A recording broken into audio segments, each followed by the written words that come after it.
One of the very first things that Trump did upon assuming office back in January was to take an agency that was first established by President Barack Obama and change that agency into the Department of Government Efficiency, otherwise known as Doge, D-O-G-E. He then placed Elon Musk in charge of that department with the stated goal being to root out government fraud as well as general government waste. And the way that Doge works is similar to an audit firm that you'd find in corporate America. Basically, Doge embeds several people into government agencies. And so, for instance, they would embed, let's say, one or two researchers into the EPA, the USDA, the HHS, and so on. These embedded Doge researchers would then go through the contracts. They would go through the payments being made to various subcontractors. They would look for discrepancies, such as, for instance, a project being finished years ago, but payments still being made for them, and so on. Then, the embedded Doge researchers would take their findings. They would give it to the head of the agency, like the head of the EPA and the head of the HHS and so on, and then the agency can choose whether or not to act on those findings. And what's been happening for the past 3 months now is that Doge is finding a lot of what they refer to wasteful spending. And then the different departments of the government, they are actually cutting that spending based on Doge's recommendations. In fact, according to the official tally, Doge's efforts have saved the U.S. taxpayers roughly $160 billion, which is equivalent to just under $1,000 saved for every U.S. taxpayer. However, for a variety of reasons, most media have pretty much stopped devoting major coverage to Doge's efforts. There was a lot of coverage at the beginning when you had a lot of people getting laid off, but recently, immigration has taken a lot of the oxygen out of the news cycle, and therefore, most people don't really know what Doge has been up to recently. Therefore, today, I will give you a comprehensive update on what Doge has been up to in the month of April. And before we dive into the actual details, there are two things I'd like to mention. The first one has to do with definitions. As we're going to be going through these different contracts that Doge has been canceling, I will be bringing up two terms: the contract's ceiling value as well as the actual savings. And so the ceiling value is the highest amount of money that could have been spent on a given contract. So for instance, if you have a year-long contract that's $1,000 per month, the ceiling value for that contract is $12,000, the max that it could be.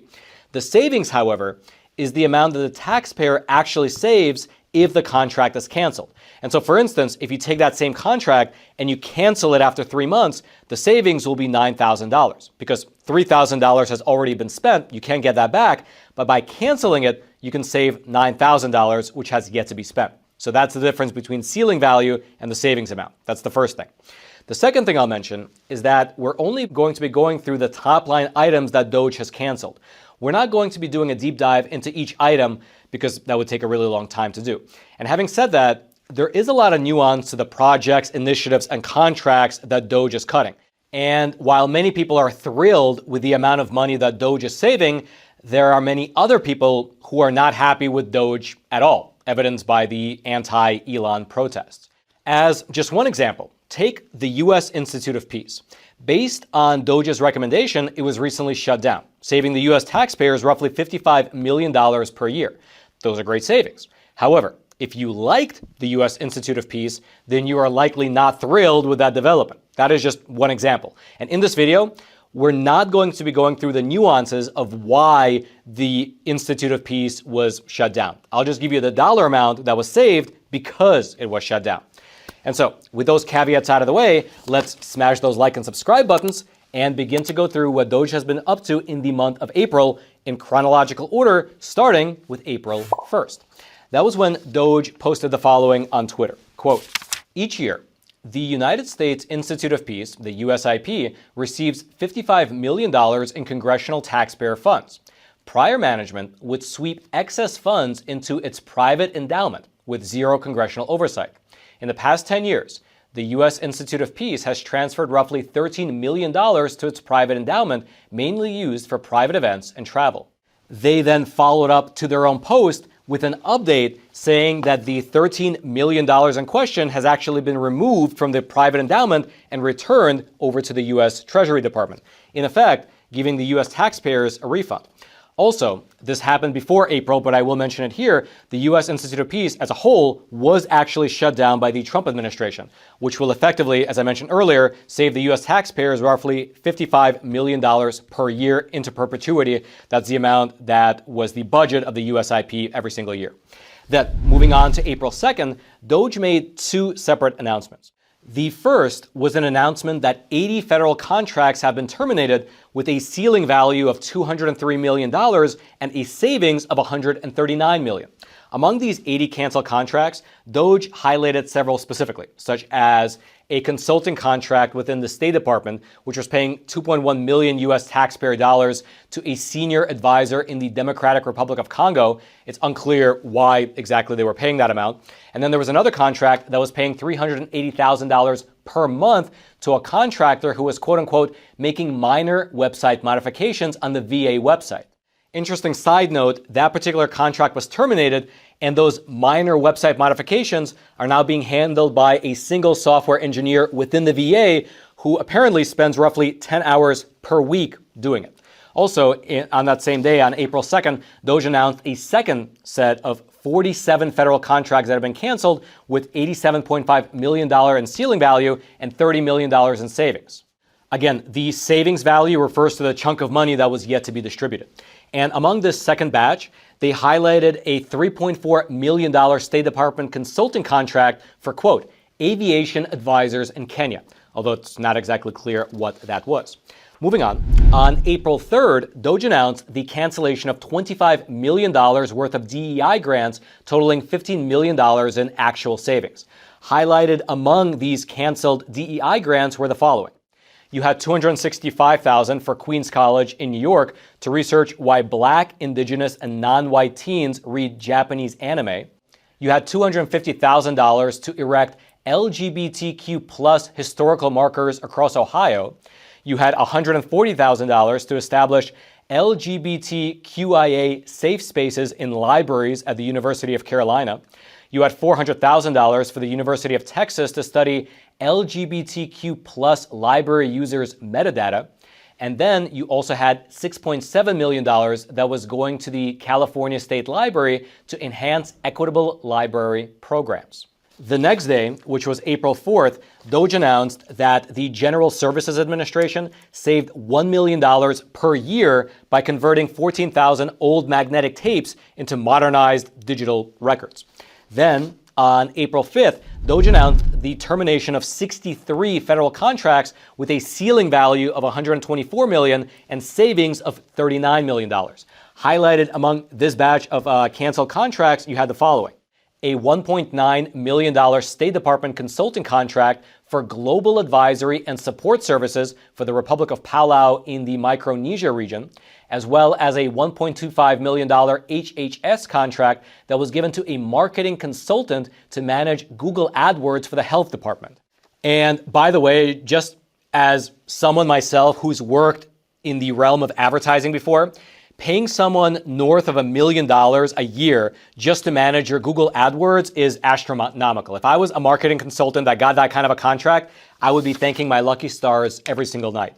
Regardless though, moving on April 7th, Doge announced that the U.S. African Development Foundation, which is an independent U.S. agency, terminated $51 million in grants. Highlighted among these canceled grants were the following. You had $229,000 for marketing 100% organic shea butter in Burkina Faso. You had $85,000 for a business incubator for entrepreneurs in Nigeria in the spa and wellness industry. And you also had $240,000 for marketing pineapple juice in the country of Benin, which, just as a fun fact, Benin is the birthplace of the voodoo religion. Also, very notably, on that same day, on April 7th, NBC News published a segment confirming what Elon Musk had said roughly 2 months ago, that the reason that federal employee retirements are capped at a certain number per month is because the paperwork is physically housed in a mine underground. Take a look. The facility has literally miles of files, some 26,000 filing cabinets filled with retirement paperwork, some of them stacked 10 high. Matt McIsaac runs the day-to-day operations inside. When you look out over all of this, what do you see? I see people. I see careers, I see service. Now, what do you mean a mine? When Elon Musk brought up the mine in an Oval Office appearance back in February as a target ripe for reform, McIsaac agreed. He's right. We have to improve the way that we do things for federal employees and for the American public. Moving on April the 8th, you had the Department of Homeland Security, in partnership with Doge, announce that the U.S. Coast Guard, which sits underneath the Department of Homeland Security, and they eliminated an outdated IT program, saving roughly $33 million in the process. The terminated program in question was called the Logistics Information Management System, and according to the U.S. Coast Guard website, that particular program, it was aimed to, quote, integrate existing and future capabilities across the Coast Guard enterprise to best sustain its mission support operations by leveraging modern, cloud-based technology to deliver an integrated capability. Now, that buzzword-filled description is about as clear as mud, and it could help to explain why exactly the program was cut, and the $33 million that was going towards it will now be allocated to different functions within the U.S. Coast Guard. Also, this wasn't exactly an April update, but on April the 8th, Doge did release an update on their effort to sell as many government buildings as they can. And according to that update, quote, since January 20th, the U.S. General Services Administration has been working to right-size the federal real estate portfolio, which is liable for more than $20+ billion in deferred maintenance. So far, the team has sold 13 buildings and listed an additional 68 for a total of 8.3 million square feet. Meaning, as a practical matter, that for anyone currently looking to buy commercial real estate, it looks like the government is having something akin to a fire sale. So perhaps take a look at that. Regardless, moving on to April the 9th, Doge announced the cancellation of another 108 federal contracts with a ceiling value of $205 million and a savings of $70 million. Highlighted among this batch was a $14,000 HHS contract for an executive transformational leadership training program, as well as a $5.2 million contract within the U.S. Office of Personnel Management. Now, I'm not exactly clear what that particular contract was about, as its summary was very vague, and it just said the following, quote, to provide strategic advisory and assistance to improve and transform current processes and organizational systems. Also, on this very same day, the Doge team gave us an update regarding their unemployment insurance findings. Here's what they wrote, quote, an initial survey of unemployment insurance claims since 2020 revealed the following. 24.5 thousand people over 115 years old claimed $59 million in benefits. 28,000 people between 1 and 5 years old claimed $254 million in benefits. 9.7 thousand people with birth dates over 15 years into the future, meaning they're not even alive yet, claimed $69 million in benefits. Now, to be fair, some of those could have just been mistakes, such as someone putting in their birthday year incorrectly. But it does obviously raise concerns about having so many people in the system with obvious red flags in their files, with birthdays that don't make any logical sense. Also, among the suspicious unemployment insurance claims that Doge was able to uncover, the majority actually came from just 3 states. Quote, California, New York, and Massachusetts accounted for most of these improper claims, totaling $305 million in unemployment benefits. Additionally, California accounted for 68% of the unemployment benefits paid to parolees identified by the Customs and Border Protection Agency on the terrorist watch list or with criminal records. Moving along, on April 10th, the Secretary of Defense, Mr. Pete Hegseth, he announced that in partnership with Doge, the Department of Defense found a staggering $5.1 billion worth of wasteful spending in the form of consulting contracts and other non-essential services. Now, $5.1 billion is obviously an astronomical amount of money, but when you consider the Pentagon's annual budget is roughly $850 billion, it's actually not that much, at least percentage-wise. Now, in terms of what specifically the U.S. Pentagon uncovered among this $5.1 billion pie, Pete Hegseth, he actually released a short video in which he identified DEI, climate change, as well as COVID response-related contracts. Take a listen. All right, we're back with another update on cutting wasteful spending here at DoD, and this one is, as they say, a big one. This is a big day. We're signing a memo right now directing the termination of $5.1 billion in DoD contracts. Not million, that's with a B. 5.1 billion in DoD contracts for ancillary things like consulting and other non-essential services. So here's a few examples. DHA contracts for consulting services from Accenture, Deloitte, Booz Allen, and other firms. They're going to save the department $1.8 billion. How about a software reseller contract for enterprise cloud IT services, saving the department $1.4 billion. A $500 million Navy contract for business process consulting. Again, process, lots of consultant for administrative offices in the Bureau of Medicine. By the way, we need this money to spend on better health care for our warfighters and their families instead of $500 an hour business process consultant. That's a lot of consulting. How about this? A DARPA contract for IT help desk services that are completely duplicative with services already provided by our DISA workforce, saving the department another $500 million. We're also terminating, on the DEI front, 11 more contracts for DEI, climate, COVID-19 response, and related non-essential activities across the department. We are committed to rooting out DEI root and branch throughout this department, and we found 11 more contracts, and we're going to keep looking. So that's $5.1 billion in DoD contracts we're getting rid of. Moving along, on April the 12th, Doge announced the cancellation of another 102 contracts with a ceiling value of $215 million and a savings of $100 million. Highlighted among this batch of contracts were the following: a $250,000 General Service Administration contract for a circadian lighting pilot study, as well as $195,000 worth of Department of the Interior contracts to provide facilitation and collaborative problem-solving services. Also, on that very same day, Doge highlighted a new policy from the Energy Department that'll help save taxpayers roughly $400 million per year. You see, what was happening was that universities would receive research grants from the Department of Energy, but then instead of research, they would allegedly, according to the head of the Department of Energy, use that money to upgrade their facilities. And while some facility upgrades are required for new research, the amount was significant, such that the Energy Secretary said that the taxpayers were footing the bill for these universities to upgrade their facilities rather than getting the R&D that we were actually paying for.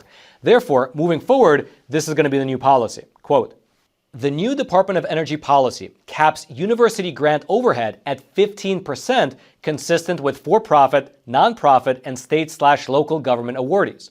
This saves taxpayers north of $400 million per year."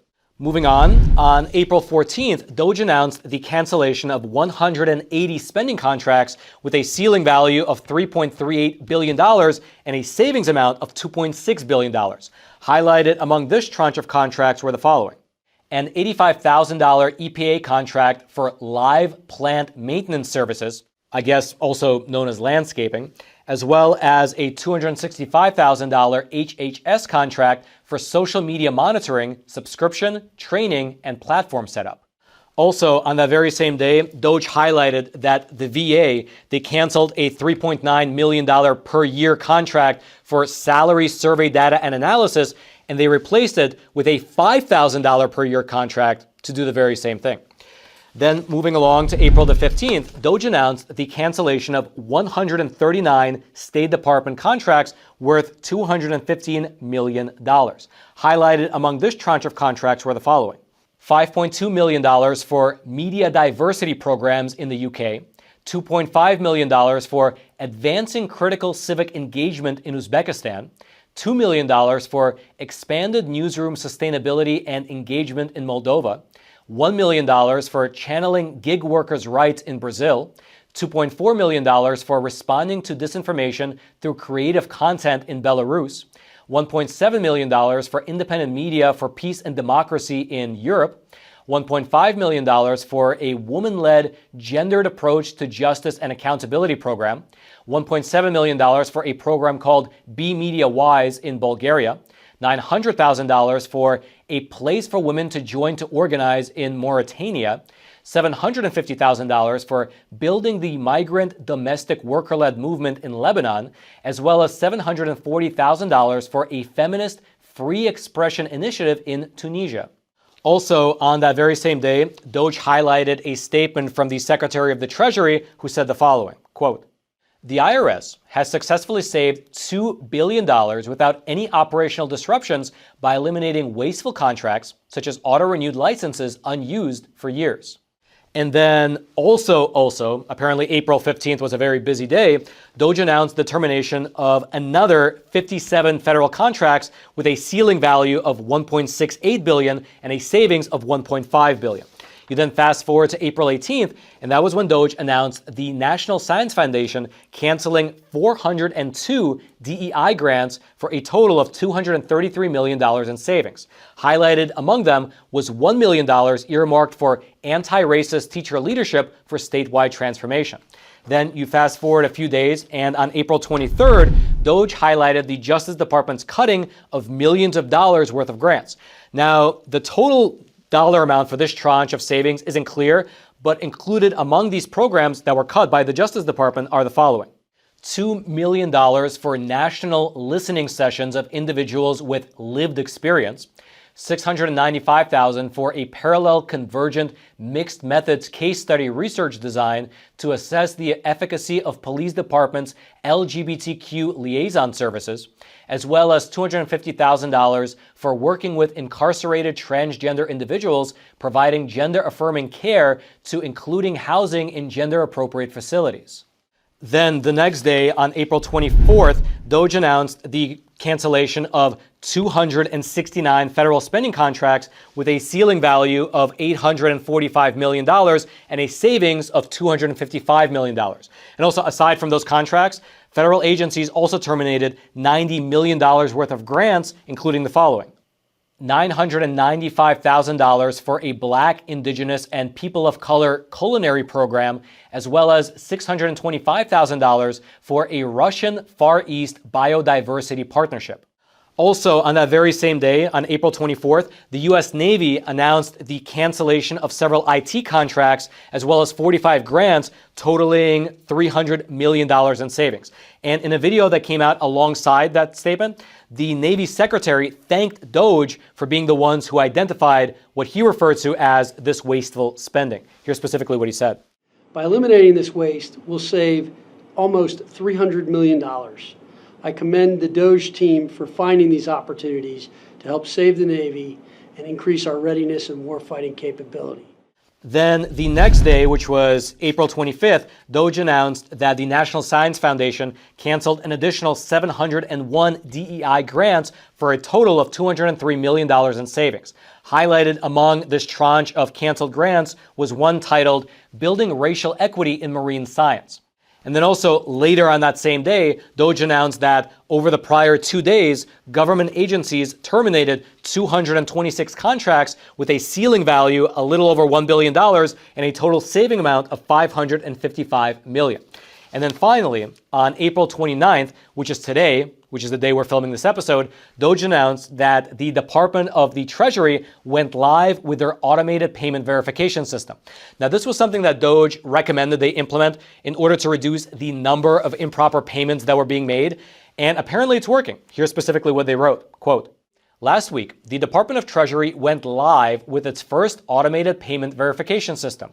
In total, $334 million in improper payment requests were identified and rejected due to missing budget codes, invalid budget codes, i.e. the payment was not linked to the budget, or budget codes with no authorization." And that is, again, $334 million blocked in the first week of this program being live. And perhaps this is a really good place to end this update, not only because we've run out of days in April, again, today's April 29th, but also having the Treasury implement an automated payment verification system based on Doge's recommendations is a real sign that these cost-saving measures might last well into the future. Because at the very least, moving forward, the Treasury Department employees will need to carefully fill out the forms to have the payments go out. Or at the very least, they will need to have the proper budget codes associated with each payment, which was apparently something not happening before. And so there you have it, a full update of what Doge has been up to in the month of April. And I will mention that we only went through the top line contracts, grants, and projects that were canceled. There were many other general updates from Doge, like for instance, them uncovering $630 million worth of small business administration loans that were given to people who are either over 115 years old or under 11 years old. There were many updates like that as well. However, because those did not involve canceled contracts, I did not include them in the overview. That said though, as I mentioned at the top of the episode, as of this moment, Doge claims to have saved the American taxpayers roughly $160 billion so far. If you'd like to go through the details of all the contracts that have been terminated, you can actually see them all broken down by agency and department over on the official website, which is doge.gov. I'll throw a link to it down in the description box below. And also, I'd love to know your thoughts about this whole matter. Do you agree with this effort? Or do you think that these cuts are too broad and that some essential government functions might accidentally get cut in the process?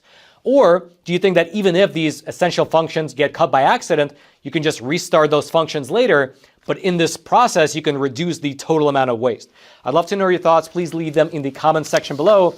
I'll be reading them later tonight as well as throughout the remainder of the week. And also, as you're making your way down there to both the links in the description box as well as the comments, do please take a short detour, if you haven't already, to smash that like button so that this video can reach ever more people via the YouTube algorithm, and also consider subscribing to the channel. We put a lot of thought and effort into our videos. We cover topics that are usually ignored by the legacy media outlets, and we try to be very concise, very fact-based, try to keep opinions out of it so that you come away with it being informed and you know the facts and you can make up your own mind about what you think is good or bad happening in this world. So if you appreciate content like that, I hope you subscribe and join us on this journey. And then until next time, I'm your host, Roman from the Epoch Times. Stay informed, and most importantly, stay free.